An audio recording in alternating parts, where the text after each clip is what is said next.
ಚಿತಲೆ ಕಮಲ್ಕಾಂತ್ ಚಿತಲೆ ಅನ್ನೋರ ಪತ್ರದಲ್ಲಿ ಬರೆದಿದ್ದಾರೆ, ಉಲ್ಲೇಖ ಮಾಡಿದ್ದಾರೆ.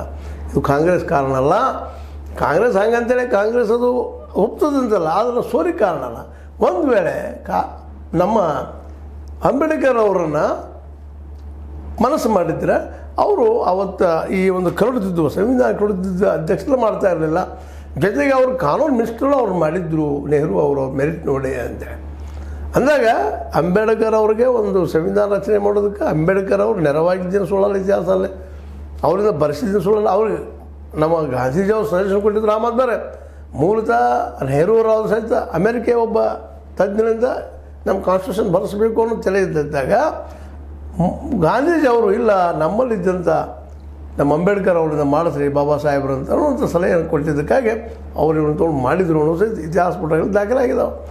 ಹೀಗಾಗಿ ಅದು ಯಾವುದೇ ಕಾರಣದಲ್ಲಿ ನೆಹರು ಮಾತ್ರ ಅಂಬೇಡ್ಕರ್ ಸೋಲಿಗೆ ಕಾರಣ ಅಲ್ಲ ಅನ್ನೋದು ನಮ್ಮ ಖರ್ಗೆ ಅವರ ವಾದ. ಇದನ್ನು ಎಷ್ಟರ ಮಟ್ಟಿಗೆ ಒಪ್ತಾರೆ ಬಿ ಜೆ ಪಿಗರು ಇಲ್ಲ ಅನ್ನೋದು ಅವ್ರಿಗೆ ಬಿಟ್ಟಂಥ ವಿಷಯ. ಆದರೆ ಪತ್ರ ಮಾತ್ರ ಇವರು ತೋರಿಸಿದ್ದಾರೆ, ಈ ಪತ್ರದಪ್ಪ ನೋಡ್ರಿ ನೀವು ಇದರಲ್ಲದ ಅಂತೇಳಿ ಆ ಪತ್ರವನ್ನು ತೋರಿಸಿದ್ದಾರೆ. ಆ ಪತ್ರವನ್ನು ಪ್ರಿಸರ್ವ್ ಮಾಡಿಟ್ಟಿದ್ದಾರೆ, ಯಾಕಂದ್ರೆ ಅದು ಬೇಕಿವತ್ತಂತೇಳಿ. ಇನ್ನು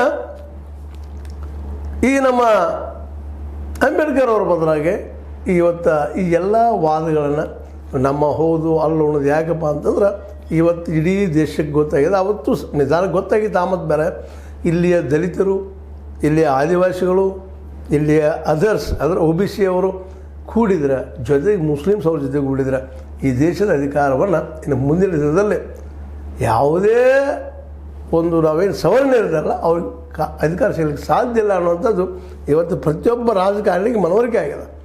ಹೀಗಾಗಿ ದಲಿತರನ್ನು ಆದಷ್ಟು ಹೊಡೆಯುವ ಪ್ರಯತ್ನ ಎಲ್ಲ ಪಕ್ಷಗಳು ಮಾಡ್ತಾ ಇದ್ದಾರೆ. ಒಬ್ಬರಿಗೆ ಹೇಳ್ತಾ ಇಲ್ಲ ಈ ಮಾತನ್ನು. ಬಿ ಜೆ ಪಿನೂ ಅದೇ ಮಾಡ್ತಾ ಇದೆ, ಕಾಂಗ್ರೆಸ್